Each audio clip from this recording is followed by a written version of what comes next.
to this webinar series to talk about the think tank that we try to manage from the beginning of this year. We will present you the result of the different working groups that we had, managed by Paul Ryan from Ireland and Martin Sirusek from Czech Republic. I know that both of the working group already worked a lot after the first presentation of their results in Paris in June. It is time now to share the contents of these think tanks with all the members of EFPA Europe, and it is a pleasure to do.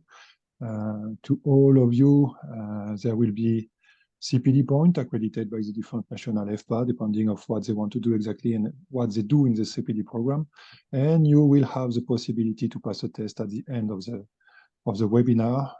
The different national EFPA will provide you all the different information for that. So we will talk today about sustainable finance in a second time, but first we will try to see how to manage wealth plan and wealth management and simply wealth during a turmoil markets.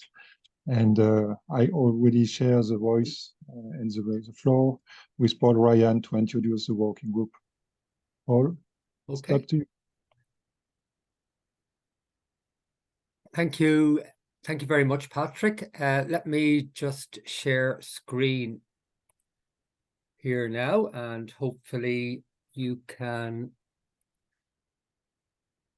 see that. Yes, as Patrick said, my name is Paul Ryan, and I was the coordinator of the first half of the think tank that took place in Paris on the 6th of June last. And as Patrick has mentioned there, the broad theme of this section of the think tank was about financial advising in times of extreme macroeconomic uncertainty. For a fuller, I guess, presentation on what we are discussing today, I would advise you to go to the EFPA Europe website, where there is indeed a video of the colleagues that were involved in the think tank, together with an executive summary and associated press release. So if you'd like to get any further information on what we talk about today, please do go to the EFPA Europe website for further information. So in terms of this particular topic is, again, financial advising in times of extreme economic uncertainty. And with me, we are structured that in 3 parts, and there are 3 colleagues here present who will talk to each of those parts for about 5 minutes or so. The first part about looking at uncertainty is, of course, looking at the geopolitical and economic landscape that will frame basically the asset allocation decision, and also leading on then to clients and management of client expectations. It's very important to look at the macroeconomic first in terms of those uncertainties, and then drill down into the strategic asset allocation and the tactical asset allocation before bringing that all together in terms of the education of clients and the management of client expectations. For the first section here, I'll hand over in a second, will be to my colleague Ludwig Gatti from Germany, who will talk about the economic and political landscape. Following on from that, we'll go on to my other colleague, Anton Moresch from Austria, who will talk about strategic allocation and tactical allocation. And then bringing it all together then will be my colleague from Spain, Enrique Ron de Santmarat, who will then talk about how one manages the education of client and indeed the management of client expectations in times of extreme economic turmoil. So thank you for that. And I will now stop sharing and hand over to Ludwig, who will talk about the first element of the 3 topics that we will be discussing. Many thanks, Paul, and good afternoon, everyone. I prepared this presentation today and the presentation for the Paris meeting together with my colleagues Bérangère from the UK, Thierry from France, and Kevin from Ireland. And it was our goal to provide a backdrop, a foundation for other more specific presentations, and then also the ensuing discussions.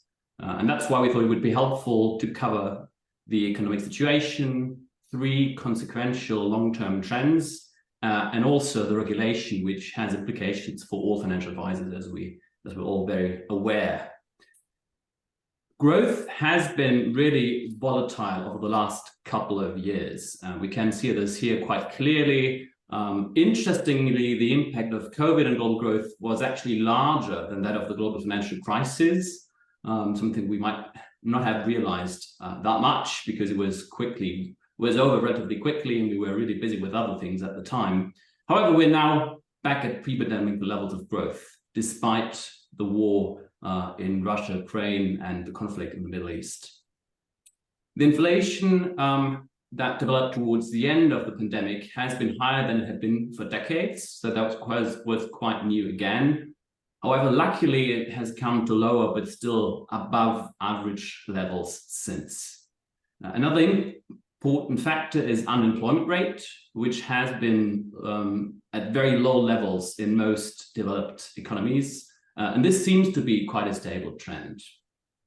When we're talking financial policies, the unusually high inflation has dominated the central bank's policies. So if we're talking about very high deposit rates of 5.5% in the US, 4.5% in Europe, this was the result, or that was a reaction to the very high inflation rates, which as a result, luckily has come down. So we're now at 2.9% in the Euro area, which is actually lower now than in the US, lower than in Japan and in the UK as well. So there has been some success from the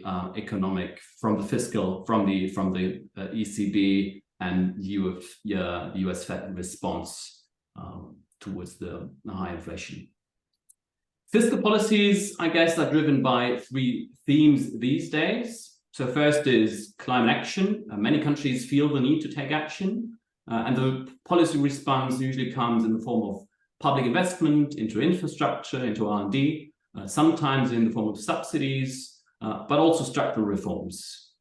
The days of hyperglobalization, they seem to be a very distant memory now. Instead, we're talking more about economic security and strategic autonomy.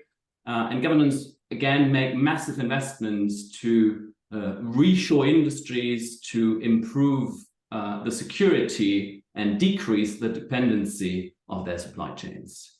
And thirdly, after the massive spending as a reaction to COVID, and also the increased spending on defense, and the investments to attenuate climate change, we now have to think about where we can make cuts in the budget of the different governments without hampering the growth, obviously. And that is challenging. However, analysts deem that feasible. So it probably can be done, which is quite promising. Let me now move on to the focal point of our presentation, which is the long-term and consequential trends that we identified. And obviously, decarbonization is the first big trend. As we can see here, there has already been a shift when we're talking investments away from fossil fuels towards renewables. So now we are way above the leverage, above the level of investment into fossil fuels with renewables, which is actually a first good result, which can be interpreted as an optimistic sign. These changes also carry profound geopolitical implications, and they can potentially reshape global power dynamics. Traditional energy markets are disrupted. The dominance of fossil fuel producing nations is called into question. And this can lead to geopolitical realignments as nations strive to secure their energy interests, but also they're trying to diversify their economies. So as nations navigate this transition to a low-carbon future, they must really carefully consider geopolitical dynamics, ensuring the balance between energy security and economic stability. And they must also really ensure the environmental sustainability, of course, which is the main goal here. The second big trend that we can observe is the rise of geopolitical tensions. And this creates a sharp contrast to the accelerated globalization that we observed only a few years ago, where both growth but also export growth was at record levels. In short, globalization has had mostly positive effects on our lives. It promotes efficiency through competition. The further division of labor allowed for further specialization, and access to more capital and cheaper imports and large export markets created wealth worldwide. So when both policymakers and companies try to balance the risks of foreign trade or over-reliance on foreign trade, they really also have to consider these positive effects of globalization and global growth. However, we're now very aware that an over-reliance on exports can be very dangerous indeed. Somewhat surprisingly, maybe you can observe this on this slide here, the growing number of conflicts which we can observe has not yet caused a similar growth in the number of casualties. And I guess we can only hope that this remains to be the case also into the future. The last big trend I'd like to cover briefly is the changing demographics. Over the last couple of decades, we've seen a relatively high population growth. During the last 70 years, the global population has more than tripled, but we can now expect a significantly lower growth over the next couple of years and decades. Global population is expected to reach a ceiling at 10.9 billion toward 2100. Fertility is the most important factor shaping demographics. The global fertility rate is now at 2.3 children per woman and expected to decrease to 2.1 by 2050. However, there are huge region discrepancies, as you can see here on this slide. So Niger tops the list with almost 7 children per woman, whereas the average South Korean woman gives birth to 0.8 children only. Another interesting factor shaping demographics is the increasing life expectancy that we can observe. And that obviously depends both on economic but also on health factors. And again, there are huge regional differences because of the level of child and maternal mortality, violence, conflict, but also the continued impact of HIV. Migration, somewhat surprisingly, has a lower impact on demographics in comparison. There's an interesting story to be told when looking at the distribution of global population by region. Europe and Latin America are both expected to have a declining population by 2100. In North America, migration is expected to be the primary driver of a continued population growth. In Africa, almost all countries exhibit a high population growth. In Asia, maybe surprisingly again, the picture's a bit more nuanced. There are countries like Afghanistan and Pakistan, which have a very high fertility rate, but also others like China, Thailand, and even China have a fertility rate which is at 2.1, and with that below the level which is required to sustain a population growth. Let's now move on to the regulatory environment, which is shaping the practices and interaction that financial advisors have with their clients. First, financial advisors now incorporate ESG factors into their client recommendations, and they have to align the portfolios of their clients with their sustainable investment objectives. This requires enhanced knowledge and expertise in analyzing ESG data, evaluating sustainable investment products, but also understanding their impact on risk and return. In addition, regulatory changes in fees and transparency aim to protect investors from potential conflict of interests and ensure fair and clear remuneration. This has prompted advisors to reevaluate their fee structures, provide a clearer explanation of cost to their clients, and explore more client-centric fee arrangements. While these changes may preserve challenges, of course, they are also, or they can be, opportunities for financial advisors to demonstrate their value, attract clients, and contribute to the advancement of more sustainable and client-centric financial practices. Before I close, or I'd like to close, with a quote from Italian novelist Giuseppe Tommaso di Lampedusa. And he had one of his chapters saying, if we want everything to stay as it is, everything must change. And I think that's also true for our governance and the businesses here in Europe.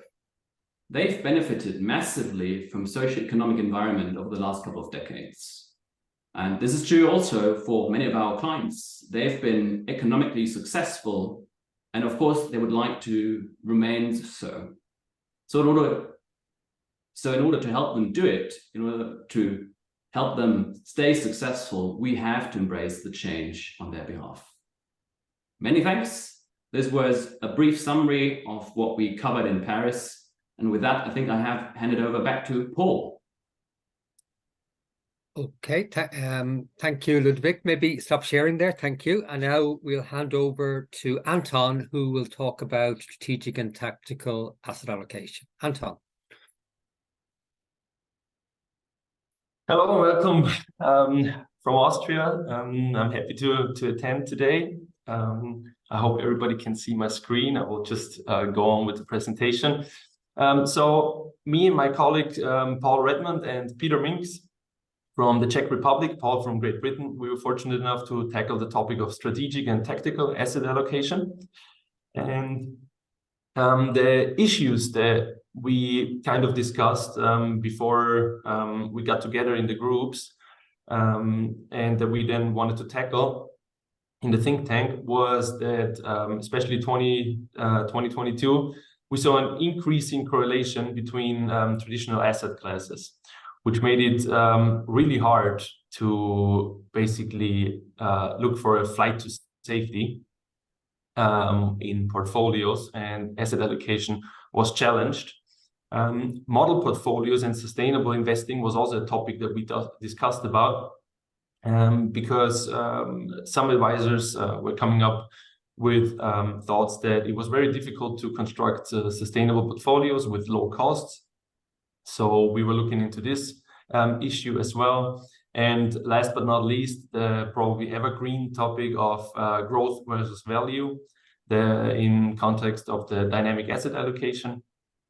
And we also tackled this problem or this issue because obviously, as probably everybody knows, the last year's growth has outperformed value drastically, and is kind of changed a little bit.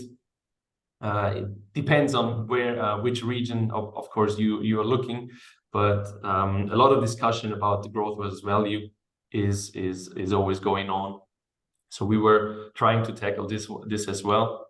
So some solutions, to be really short here, that we came up with is that advisors must be very mindful of the correlation in their portfolios. Correlation is a very important topic that every advisor should be really mindful of.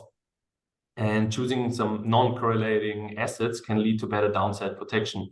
And maybe the old way of protection, which was maybe a 60-40 portfolio of stock and bonds, is out to date, and more diversified portfolios could be an option. It's not a clear must, but it's an option that we were providing. And we looked at a portfolio with 30% stocks, 55% bonds, gold, commodities, real estate, and private equity. So really well diversified. And the findings were actually really interesting, because over a 15-year time frame, we looked at returns were kind of the same, basically the same. It was in the 0-point difference. But max drawdown was drastically decreased by almost 15%. Sharp ratio was increased, and market correlation was decreased. So it was really a nice or better protection for clients. And I think that is what advisors are always looking for in their portfolios. Then model portfolios, the topic that my colleague Paul from Great Britain was tackling a lot and is very passionate about. He was basically finding that model portfolios constructed around some sustainable and impact points can be a solution for clients and especially for the advisors as a low-cost method to generate financial returns and also provide the positive impact that I think everybody is looking for. And as it states here, obviously reporting can also be simplified, and management for advisors, which is sometimes really something that we all look for. And the last topic, as I mentioned, was the dynamic asset allocation. And there my colleague from Czech Republic looked at different strategies where that could maybe help advisors when looking at dynamic asset allocation. And he was especially focused on one strategy where, to sum it up, every 10% decrease of a client's portfolio was used for buybacks. And this was really improving the portfolio overall. So there are of course many different methods that some can use, and we were looking at this one that's kind of turned out really good as well, and is maybe a really simple strategy that you could use, and provided some good some good solution for us. So that's it from our group. Thank you very much for your attention, and I will hand over to Paul again. Thank you very much.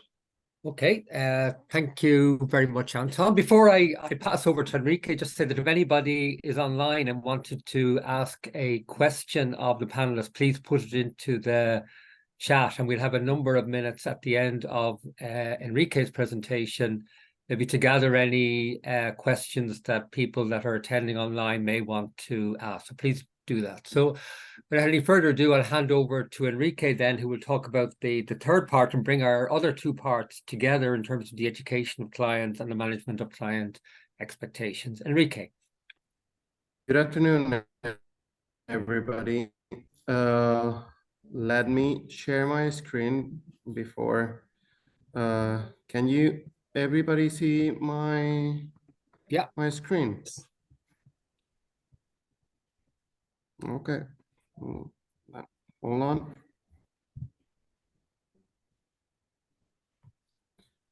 Okay, then I'm going to start for my group. My group was composed by Janos Zafrango from Hungary, Deborah Daviani from Italy, and Darius Komechko from Poland.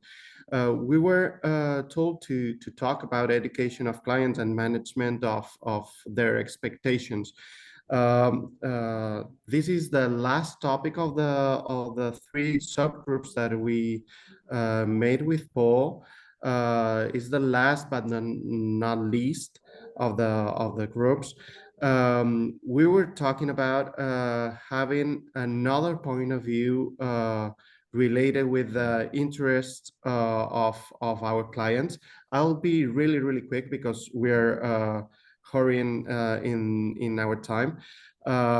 We were talking about going through the system from Markowitz that everybody knows, from the Markowitz system to the goals that our clients have, and we have to start focusing on what we control effectively on their goals. Our clients want to go to vacation, buy any house, just looking forward for the future of their kids, their old age and all that. So we should prepare the portfolios of our clients to get these goals done before reaching the end.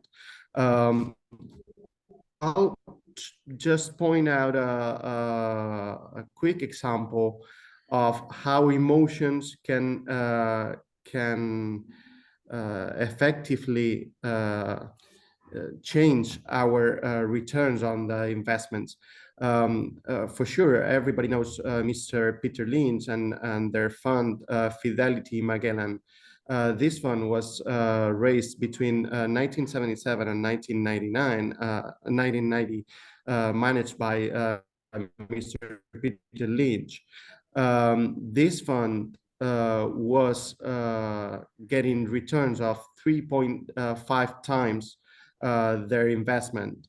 But just for the investors to be afraid, to deny what was going on the markets, and just to going through all the emotions, just an average investor just gained 7% per year on this investment. So they start buying and selling regarding their emotions, and not receiving a good advice through their portfolio. So the difference between the investment return and the investor return, we call it a behavioral gap. That's how the emotions can interfere in our returns on the portfolios. And last of all, we have to go through what we know and what the client wants. We as advisors have to switch between IQ.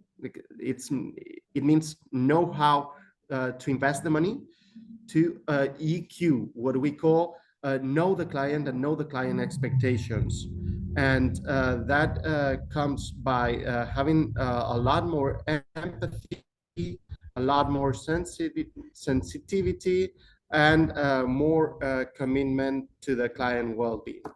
That will be all. I was really quick.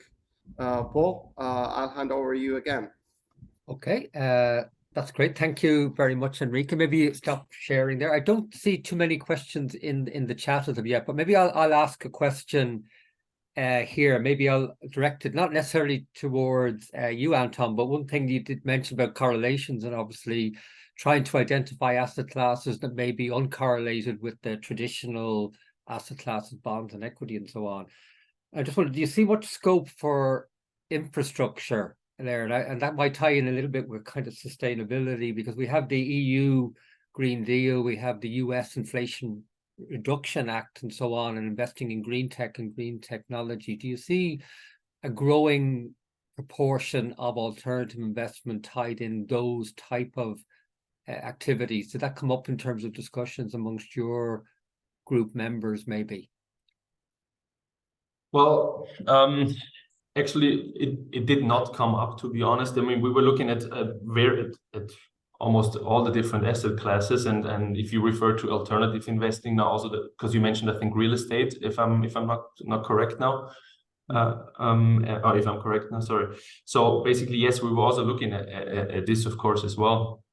And I think we came to the conclusion that basically the more exposure that you have in times of the uncertainties that were actually last year when we had the think tank, I mean this year, but some month before, where a lot of uncertainty was in the market, and it's still uncertainty in the market. So I think the broader diversification is just a very good way to protect yourself. And it's really important to look at the portfolio as a whole, and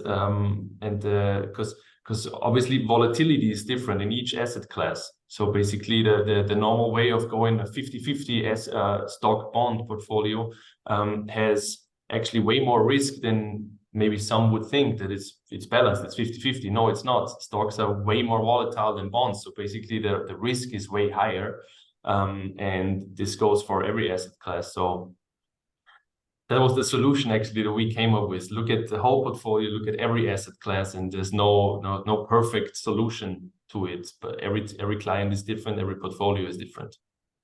Okay, great. Thanks for that. Maybe I'll ask Enrique one then, and I just something that's just struck me there.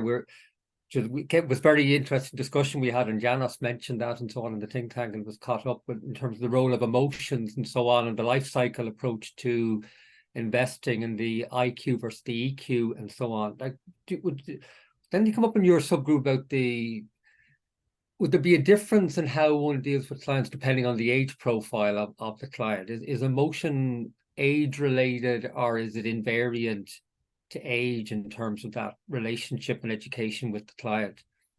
Yeah, for sure, Paul.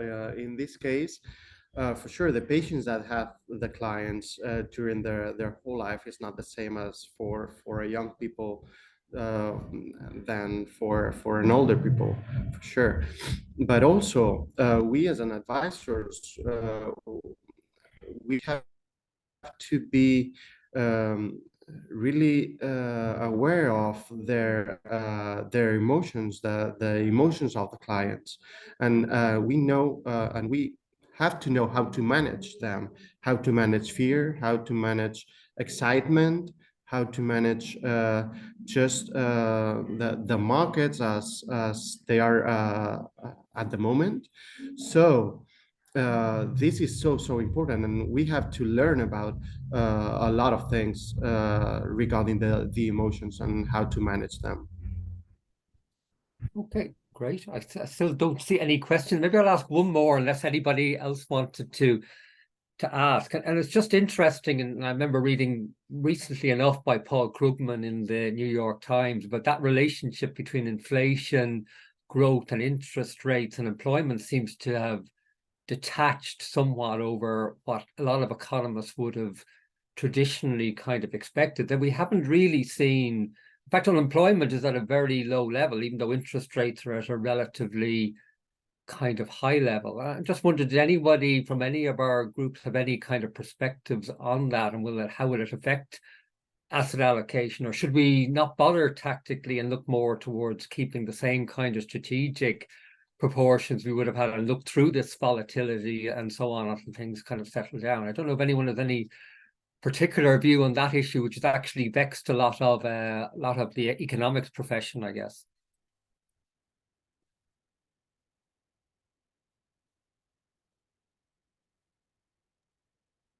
I mean, it seems like no one is really eager to answer, so I'm happy to take that one. I mean, I think most relationships between those macroeconomic indicators and subsequent returns, I feel they are very often more anecdotal than really robust and reliable.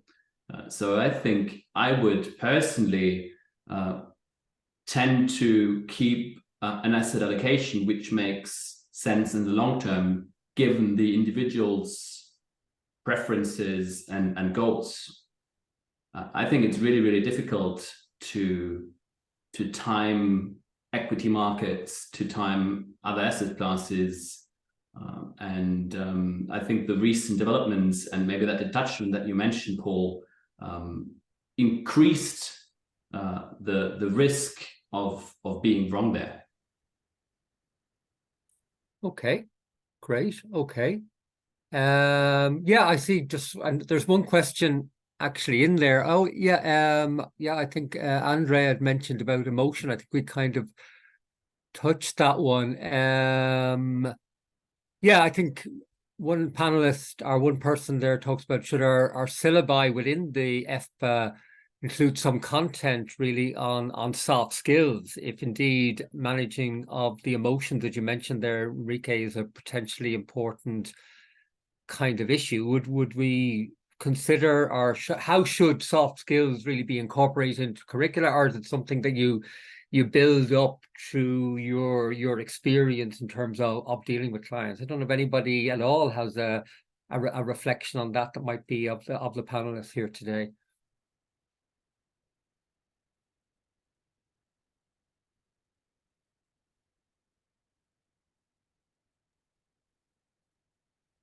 Happy to give my go ahead, Ludwig. again, although I haven't really covered that topic with the working group.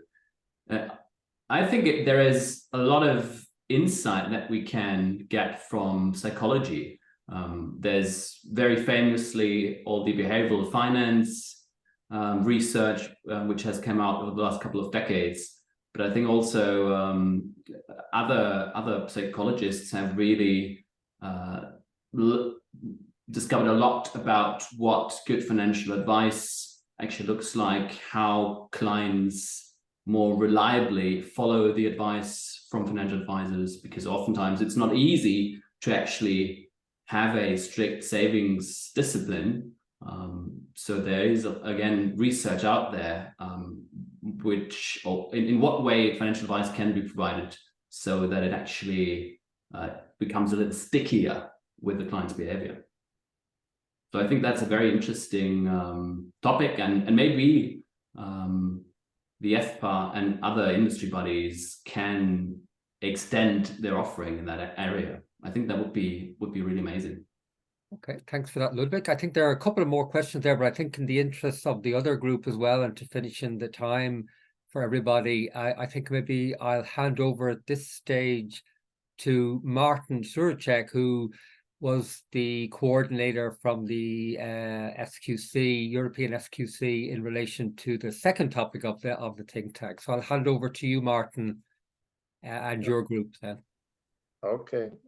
Thank you, Paul. Good afternoon to everyone. Yeah, as Paul said, I was the coordinator of the second group in Paris at the think tank, and our group focused on the ESG topic, and the subtopic of the ESG investments was if it's just only a trend right now, or if it is a necessity for the whole economy, for the world, for the investors, and for the financial intermediaries. On the topic, we cooperate together with 9 colleagues from France, from Spain, Germany, Austria, Hungary, and also Czech Republic. And the 2 ladies here, that's just the part of my group who will present you the key results of our topic. But maybe just a short message at the beginning. It is really just some point of view on the ESG assets and ESG investments, because yeah, we want to share with you today the key results with Elena Toteva from Luxembourg and Eva Hernandez from Spain. But our decision what we made was that we don't want to share with you today the comparison of the profitability between the ESG investments and non or standards financial assets.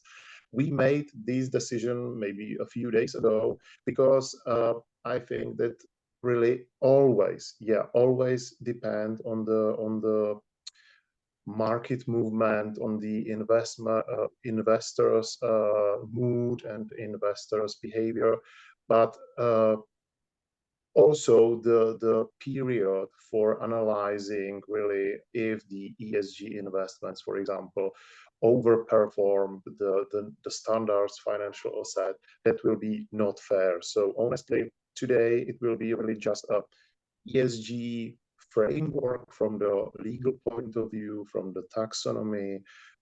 We will focus on the advantage and disadvantage of the ESG investments, not only from the point of the investors, but also from the listed companies and the whole economy. So it's my pleasure to introduce Eva Hernandez from Spain, and she will begin with her part of our presentation. Just Eva, turn on your microphone. Okay. Thank you very much, Martin, and good afternoon to everybody. And well, let me share the screen so I have the presentation here. And as Martin was saying, we had a large group of people working on this topic. And one of the first things we realized in our discussions was that, first of all, we needed to define very well what ESG is, what sustainable finance is. I like more the sustainable finance than ESG, because I think the this sector has evolved a lot in the last few years, as I will speak about, and define it very well and dispel some of the misunderstandings about this. And first of all, I would like to say, what do we talk about when we talk about sustainable finance? Is this kind of products in which, apart from looking at the traditional criteria of mainly is return and risk, we look at other issues that are related to these famous words ESG, that is environment, social issues, and governance. And there are like three big misunderstandings that I would like to put up front. One is that sustainable finance is for investors that are looking at being good or looking at their ethics. This was true at the beginning, but now this is not true anymore, because many of these products, they have to do with risk. And as we will see, for any fund manager or any investors need to look at these things in order to manage the risk of a portfolio. So this is one. The second big myth is that these kind of products are more risky than other products, and we will see that there is all kinds of products for all kinds of risk appetites. And thirdly, the third one is that if we invest in sustainable finance, we need to invest in those products that invest in good companies that do well or in green projects. And this every time is changing, because now we are talking a lot about financing the transition to net zero. Europe has this big goal of having zero net emissions of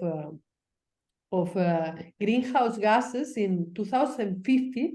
And in order to arrive to that, we need to invest in a lot of new projects that affect many sectors of the economy. So I'm not going to go into that because it's a lot of detail, but just to talk about this misunderstanding that there are only some products inside sustainable finance. Here we can see all the range of different strategies of investment that are included in the sustainable finance area, and we can see that there are many different levels of commitment to sustainability. So when we talk about ethical investing, like the most traditional, the most easy way to include the ESG criteria inside of an investment was the exclusion.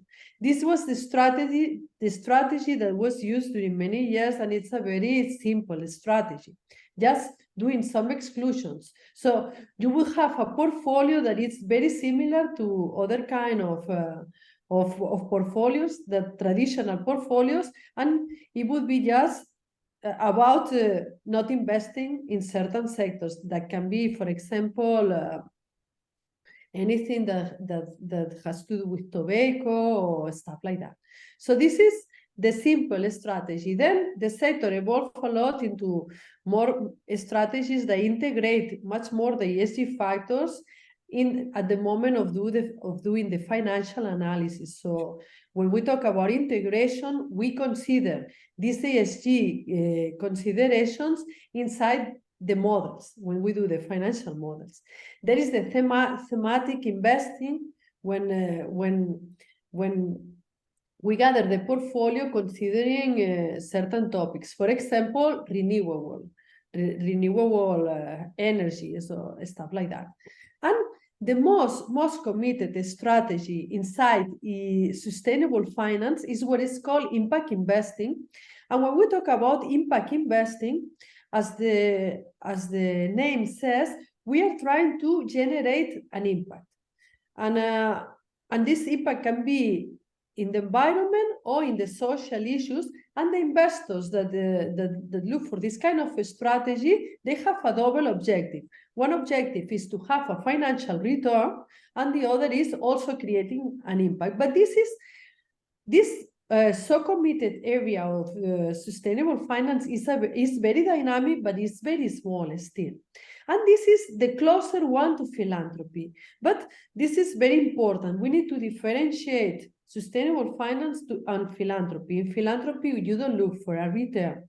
When we talk about investments, we always look for a return. So what this slide illustrates that really inside sustainable investments, we have very different kinds of very different strategies of investment that they can be more adequate depending on the kind of investor we are talking to. And sometimes one strategy that is very in fashion right now, and it's growing very much, is the strategies of engagement and voting. When we talk about engagement and voting, it's a way in which the fund manager or the investor, instead of excluding the companies from the portfolios, what he does is to have a dialogue with them in order to make them to improve their treatment of sustainability. When we talk about engagement, we are talking about this regular dialogue. And here I illustrate with a very successful initiative engagement, Climate Action 100. That was an initiative that is a collaborative engagement by many mutual funds in the world that started to be 100 because they were dealing with the 100 companies that had a bigger impact on the greenhouse gases, on the emissions. And then it was so successful that it was made wider, and now it deals with more companies. This has been a very successful initiative into the engagement. And also we have the voting strategies when the funds, they use their power to vote in the AGMs of the companies. So in summary, many ways of doing this for very different investors. Right now, we are talking that more than half of the assets under management in Europe are managed according to this kind of strategies that sometimes they are very simple, as I was saying. And I think at some point, we're not going to differentiate between ESG and not ESG, because yes, from the point of view of risk, it's very important to take into account these issues. And this is illustrated by this graph. This comes from a survey that the World Economic Forum does every 2 years, asking about the main risks for the world.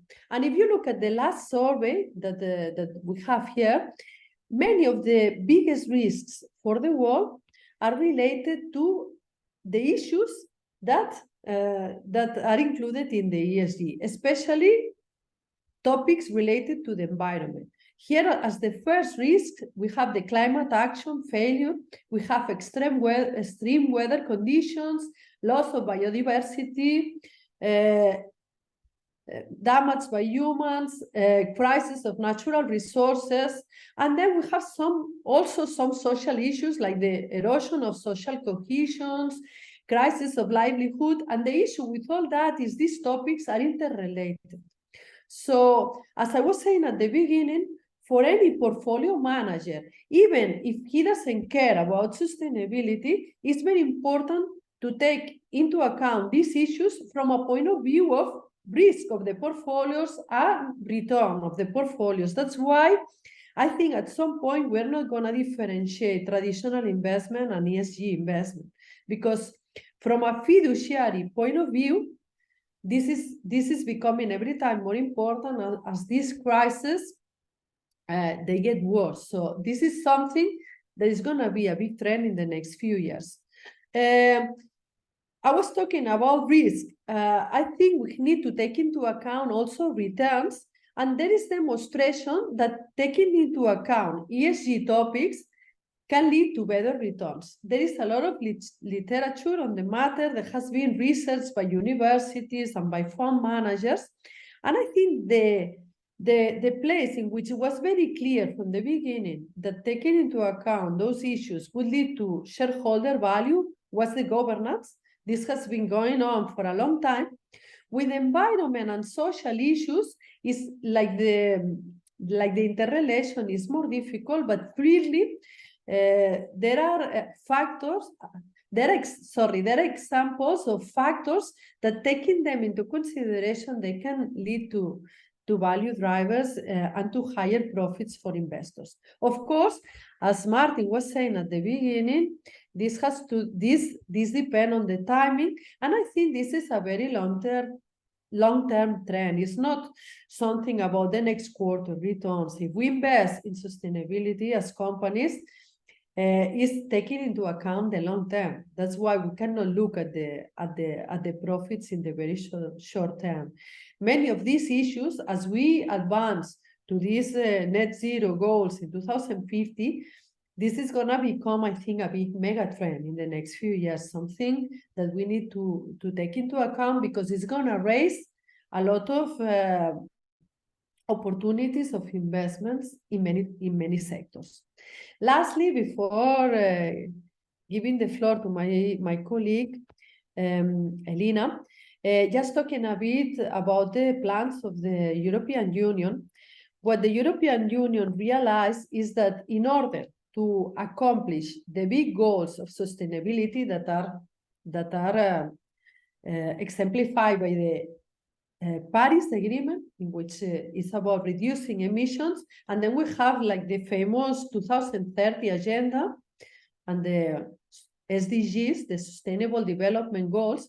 The European Union, as signatory of these two big agreements at the international level, realized that millions of euros were needed in order to accomplish them.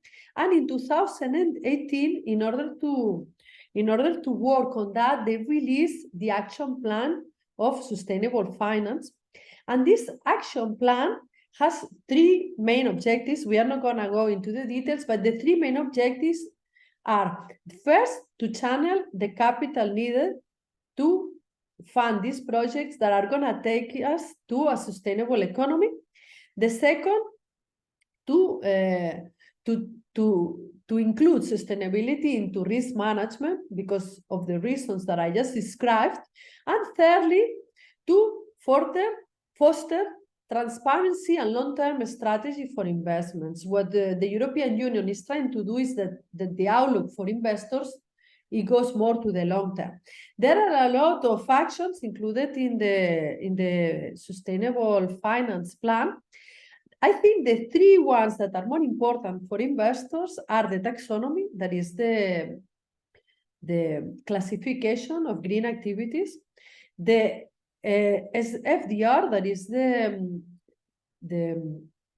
regulation for the report of sustainability by financial institutions, and the third one that affects very much financial planners is the changes to the MiFID regulation, which make that inside the talks with the clients, we need to take into account their preferences in terms of sustainability. I don't like the action plan goes into many topics, goes into all areas of the financial industry and also in the corporates, but I think that's the most important from the point of view of our industry. And with this, I leave the word to Elena. Thank you, Eva. Hi, everybody. Good afternoon. I hope that you're enjoying our webinar. I would like also to thank you to the EFPA team that are giving us this opportunity to discuss today again on the topics that we discussed during our Paris meeting. Thank you, Eva. Basically, yeah, just keep this slide, please. I just want to add some facts. I'm not going to discuss into details all these documents that you mentioned, because yeah, there are many details, and we might be running out of time. But as said during our meeting in Paris, and it was really interesting to see all feedback we had afterwards. I will just give a couple of facts and some main information about the EU taxonomy. and make the link between EU taxonomy and, in general, the EU sustainable finance regulatory framework. And these pieces of documents that you just mentioned are part of this bigger overarching regulatory framework. The link will be made between the EU taxonomy, EU finance regulatory framework, and the greenwashing, because basically this was the idea, to make the parallel between regulation and greenwashing. So in 2018, the EU Action Plan on Sustainable Finance was adopted as a part of the European Union's efforts to connect finance with the specific needs of the European economy, which was the transition to a more sustainable market, thus providing transition to a low carbon activities development within the European Union. The European Commission then passed the European Green Deal in 2019, which is the European Union major set of rules for more sustainable investments in area like, as you mentioned already by all our colleagues, right, like renewable energies, biodiversity, or circular economy. The goal is to reach a climate neutral economy of the European Union by 2050. But to achieve this climate goals, the EU Green Deal included an investment plan of 1 trillion euros for the next over the next 10 years. Despite this fact and this huge investment and commitment from the EU side, it is not enough. Why it is not enough? Because the European market is not only public finance, it's also and mainly private sector market. So the European Union needs all private actors to be involved in this switch to a neutral, climate neutral economic development. So here, as mentioned by you, and it's very, very important to make the link between the EU taxonomy regulation, but also to the sustainable finance disclosure regulation, which basically gives information about sustainable activities, and it gives also this transparency that we desperately needed in order to understand what is really sustainable and what it isn't, and then to avoid greenwashing information. So both are implemented to ensure equal competition, but also legal certainty, for the companies that are operating within the European Union and which are dealing with ESG investing. Both regulations follow an overarching objective of the European Green Deal, which has the following key component: reducing pressure on environment, addressing greenhouse gases emissions and tackling pollution, but also minimizing waste and improving efficiency in the use of natural resources. It also includes, this is the indirect or the supposed to be effect, and then it goes more or less with the MiFID regulation. It includes increasing awareness of and transparency on the risk which may have an impact on the sustainability of the financial system, but also the need for financial and corporate actors to mitigate those risks through appropriate governance of investments, of course. These key goals could be reached, as you said, by channeling capital flows towards the more sustainable economy, mainstreaming sustainability into risk management, fostering transparency and long-term strategy for investments. Here, we mentioned during our meeting that all these goals includes different kind of activities or different kind of steps to be taken, like, for example, establishing a new classification system for sustainable activities, or incorporating sustainability while providing financial advice. Even though when you need to mainstream sustainability into risk management, you also need to incorporate sustainability and prudential requirements. Or if you need to foster transparency, you need to foster sustainable corporate governance, and in order to attenuate short-term strategy in capital markets. All these things are very important, Why? Because this gives the certainty of the investment that, for example, an asset manager or a private investor is going to perform on the capital market. The EU taxonomy regulation describes what is it. I mean, basically, everybody's afraid of this, but it's just a simplification or a simple classification of sustainable economic activities. And I would just ask you to go to the next slide. What that means, a classification of sustainable economic activities performed or provided within the EU. Previously, there was no clear definition of green, sustainable. We have a lot of definitions, or we had on the other side a lot of definitions, like somebody was calling this asset is green, the other activity is sustainable or environmentally friendly.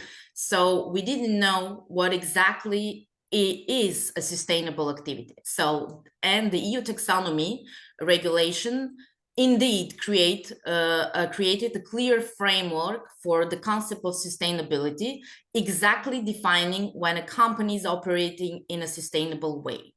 Compared to competitors to such company, this gave to a company that is behaving or approaching a market in a sustainable way, a positive image, or this provided to a company the benefit of a higher investments. Thus, the legislation aims to reward and to promote sustainable businesses, practices, and technologies. The EU taxonomy gave a large focus on 6 environmental objectives that you probably all know: the climate change mitigation, the climate change adaptation, sustainable use and protection of waters, transition to a circular economy, pollution prevention and control, protection and restoration of biodiversity and ecosystems. The core definition, core definition of what is sustainable economic activity given by the EU taxonomy was based on 2 criteria, and this is the most fundamental, let's say, not fact, but the most fundamental thing that we could have with the EU taxonomy. These 2 criteria are the activity must contribute to at least one of the 6 environmental objectives. That's why the EU taxonomy is talking about and establishing these 6 environmental objectives, but not only.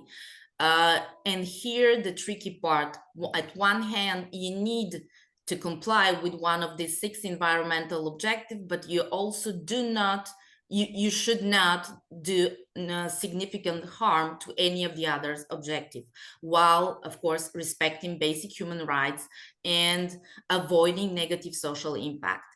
So if a company would like to classify a sustainable economic activity according to the EU taxonomy regulation, it must not only contribute to at least one objective, but it also should not violate any of the remaining ones. For example, an activity aiming to mitigate the climate, but at the same time also negatively impact the biodiversity, cannot be classified as sustainable according to EU taxonomy regulation. Thus, the European Union efforts to achieve the climate neutral economy by 2050 are represented by a set of rules, but these rules are not only rules to give more, as we said, to give more work to asset managers. These rules are also to protect. They should be seen also as a framework of a protection or security that gives an additional value to ESG investing. I'm not going to go into all details because there are many.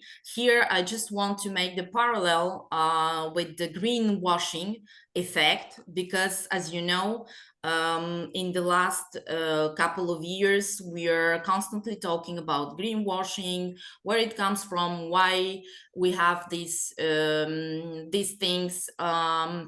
happening on the capital markets and why investors are always afraid of this when they see or hear greenwashing, or when they have information that is not reliable, they tend to consider it as greenwashing. So one of the reasons why greenwashing is gaining importance is that the money flows goes our channel or goes to ESG, sorry. And when they go to ESG, ESG is a new field, and ESG is giving the let's say is not giving the fear, let's say the worst fear to investors, but as new field, it gives a lot of risk. It provides a lot of risk when investing in ESG. And in order to avoid this risk or to minimize this risk, we have to rely on, or an investor needs to find a reliable information. So you saw, and many of us already noticed, that there are a lot of ESG rating companies and a lot of ESG advisors that are giving a lot of information. And thus the greenwashing effect clearly is playing the role of economic shift. It is important to understand what kind of issue greenwashing could lead to when dealing with misleading information. When talking about misleading information, I have in mind information that might appear compatible with some ESG criteria at first glance, but not really when such information is carefully analyzed and assessed. Thus, the importance of the rules here, rules like ESG, EU taxonomy, SFDR, MiFID regulation, and all others are decisive. Why? Because all these rules, they set the framework. They show you what's true, what's false. And it's you and every single investor to assess according to the knowledge. Of course, you can surround yourself with advisors that can help you understand the information you have. And this is the idea of the taxonomy. It is not to punish you, to give you more paperwork. It is here to clarify and to help you seeing clearly through the whole information you receive when we talk about ESG. So the EU taxonomy, SFDR, the MiFID, and all other papers are decisive when you're taking decision. So I ask you as a lawyer, please have a look whenever you have the chance, just go through, read them, and it will always be helpful. Even though there are so many pages, especially in the EU taxonomy, I can confess it's not the easy one. So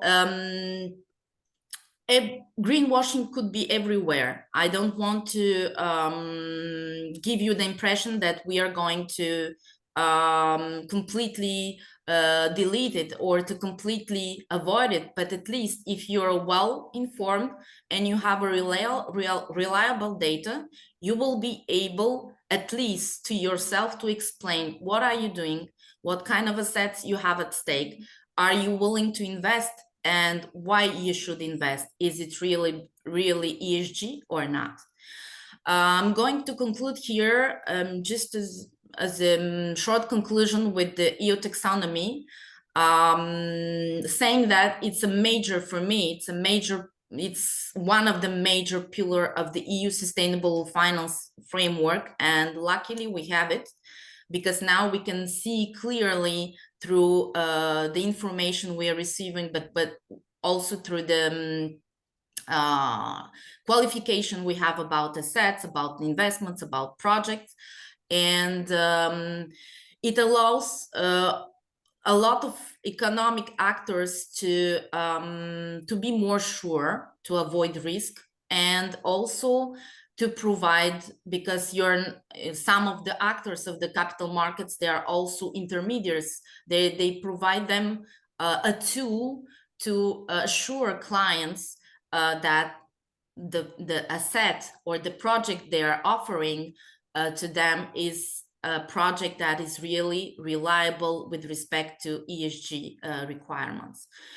And this is also the response of the European Union regulator, who is trying to say to all these greenwashing activities that popped up in the latest years, stop here, the limits is settled by us. So if you want to do greenwashing, please, please quit our markets. The idea is, here is the idea of the punishment. The European Union would like to avoid as much as possible and to reduce the greenwashing effect, and thus to clean the market and to give the opportunity to quickly channel investment to ESG. So this is from my side, and it was also a part of our discussion in Paris. I hope that you all will have the opportunity to reflect on not only on regulatory papers, but on everything that we said so far, because everything is important, not only with respect to a portfolio composition, but also as a general information that you should have when you are an actor, because we are all actors of the financial market. So Martin, over to you. Thanks a lot. Okay, thanks, Elena. Thanks, Eva, for your comments, for your presentation. And maybe I would like to add something according what you both said. In my opinion, nowadays the retail investors or clients, they recognize the importance of a clean energy, of reducing the carbon footprint in the industry. But on the other side, the investors, they also want to reach their profit. They buy the investment, they want to reach some profit, maybe better to say some sustainable profit. And that is maybe my comment, how or question to you or to the audience. The question is, how, if we know that there is some greenwashing, etc., how they choose their underlying assets in the portfolio, if there is any ESG really independent rating, if they should use some positive and negative screening. That is what Eva said, that by the ESG topic, there are many strategies, like the positive and negative screening, when the portfolio managers trying to include or exclude some bad or good companies, clean or dirty assets, and so on. So that could be one point. And what you said, I think that also the importance of some independent education of the financial intermediaries, of the financial advisors, could help, because that's maybe the one and most important way how to avoid of the greenwashing, and also the way how to increase the education of the financial intermediaries could be like the new designation what EFPA Europe prepare right now, some maybe small advertisement, and what should be focused on the ESG experts. And also the financial advisors could find on the webpage some ESG handbook that's maybe floor for Patrick, because he knows more about the ESG handbook, what is right now just a draft. So that's just a comment from my side to this part. And let me look on the question. Yeah, there's only the questions and comments to the first topic, to the Paul's group, so no other question. Elena, maybe in general, and also some last message, but not least. What do you think? What should the investors beware in the case of ESG investments? I mean, basically, they need to read prospectus. For example, if it's an investment fund, they need to read EU taxonomy, because it's always linked to. As we said, SFDR, the Sustainable Financial Disclosure regulation, because it gives a lot of requirements that you need to be aware of. There is a new, probably it will come in the next month, the new directive, I think, that will be implemented regarding green bonds. So this will be really important for investors that are dealing with debt financing. And all kind of information is welcome whenever this information could be clearly verified. You should also check sources, where it comes from, who is the person that is writing or sending to you. Is there any public authority or regulator behind? Because we all know there are some financial regulators within the states that are also providing information about sustainable investing. And then read, analyze, or help you to analyze this information and take a decision, not the other way around, or not just stop your analysis to the ESG rating you receive from an agency XYZ. So you need to dig the information. Unfortunately, we are still at the stage where you need to dig the information before to take clear decision about your investment when we talk about ESG. But it will come a time when the full package is adopted and the Green Deal is fully implemented. Then you will have this full framework, and then again, of course, I'm not saying you stop reading, but you will have more tools that will help you to see what is really an ESG asset or project or a product, and it will be easy for us. But until that time, we're in a process, we are in a transition, like for the real transition. From a regulatory point of view, there is also a transition, and this process needs to be followed until the very end, so that you have the full set of information, and you will have all tools that will help you in the future to find and to choose and to invest in the best ESG assets. Yeah, that's right. And at least also the retail investor could read the prospectus of the mutual fund, what for really underlying assets and what for companies invest, or what for the fund in these companies is investing. If it's I don't know, for example, a mining company of a coal, or if it's a Royal Dutch Shell. Okay, thanks, Elina. Thank you also to the audience for their attention, and maybe I would like to switch to Patrick. Yes, thank you, Martin. I will take the conclusion for me. Thanks to all the attendees, of course, and to all our panelists for sharing their experience about the different issues and the different topics. It was a pleasure to listen to you. I remind to all of you that you can pass a test to validate your subsidy point according to your national EFPAs.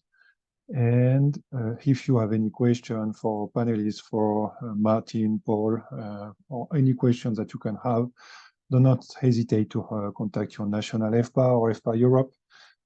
For sure, Stefka will try to address the different question to everyone.